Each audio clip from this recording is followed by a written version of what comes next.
Good evening. Not safe. That's how staff described the accident and emergency departments at Worcestershire Acute Hospitals NHS Trust during an unannounced inspection in March.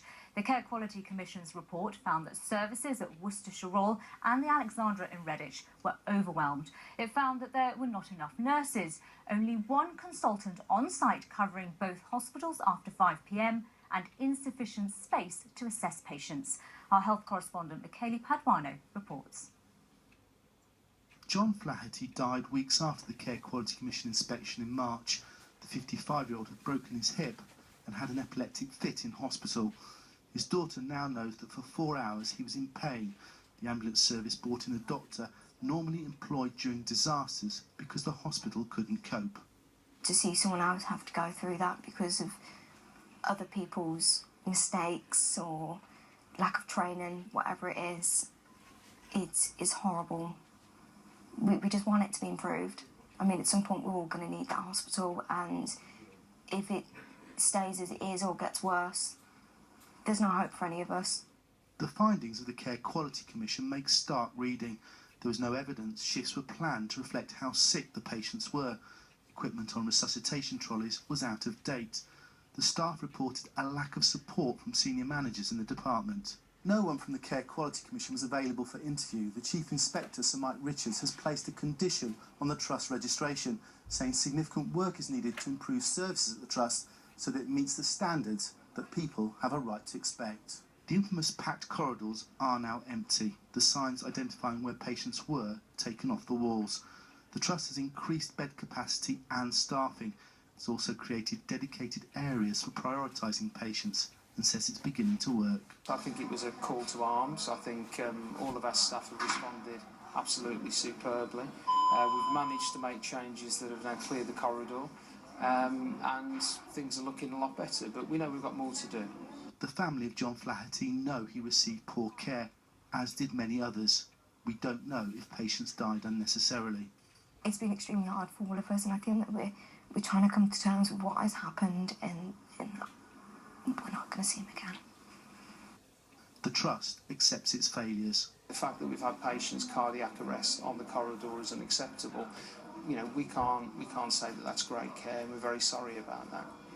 Obviously, moving forward, we have to make sure that corridor now stays empty. The big question now is how to enlarge a hospital that was built too small. And Michele Paduano is outside the Worcestershire Royal Hospital for us tonight. What's likely to happen going forward?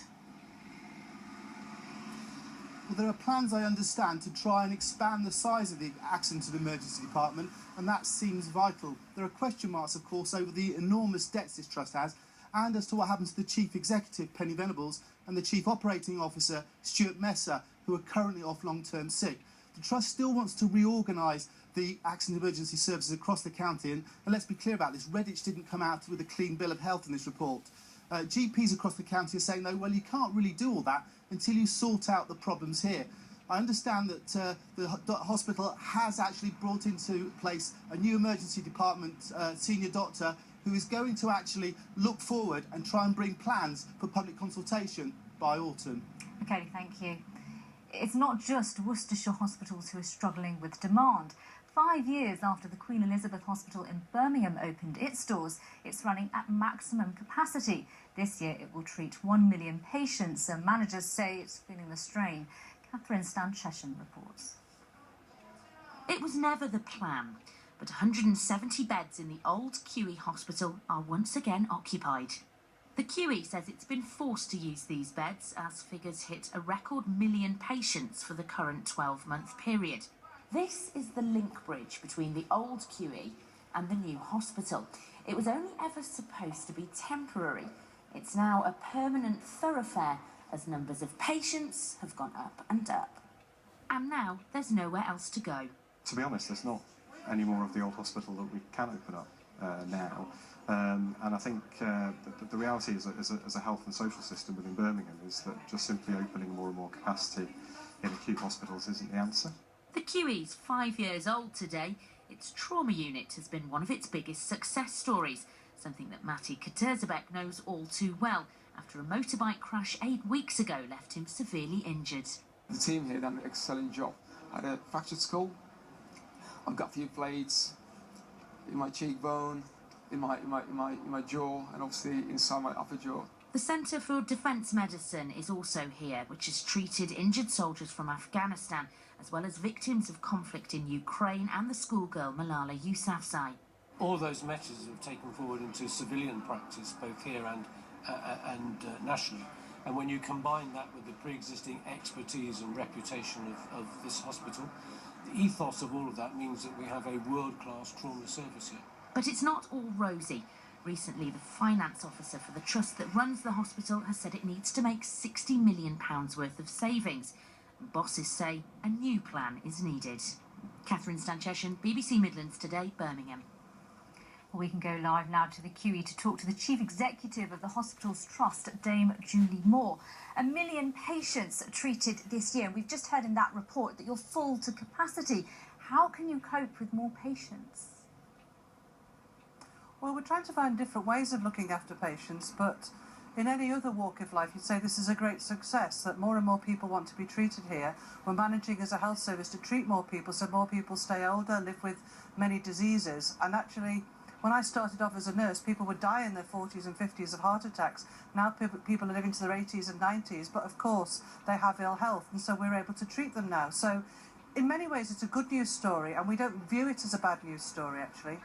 We see the problems coming out of Worcestershire Hospitals Trust today, and there are proposals to downgrade services at Redditch. I mean, this could have huge implications for the QE as patients look to go to Birmingham instead. But could you take up the slack? Are you worried that that's going to happen? We've been very worried about what's been happening south of us for some time now. It's very important that the Alex continues to have a thriving department that people can go to acutely, because we haven't got the capacity to take those patients. They see very large numbers that we just couldn't cope with here. And it's been under review now for about 4 years, and we, like everybody else, are anxiously waiting for the result of that review and how services are going to be provided.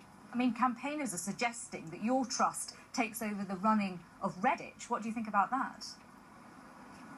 Well, we'd be very interested to get into those discussions, because it's in nobody's interests for the Alex not to work really well as an acute hospital for the people of Redditch and Bromsgrove and surround, and it's not in the people of Birmingham's interest for us to be completely overwhelmed as well. We need both hospitals to work really well.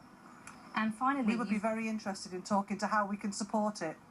And I was to say, lastly, you've got £60 million of savings to make, so what does the next 5 years hold? Well, they look very difficult, and that's come about because the price we're paid for delivering the work we're currently doing is being cut to cope with the financial situation of the whole NHS. It's not that we've got more expensive or that we've got in any way less efficient.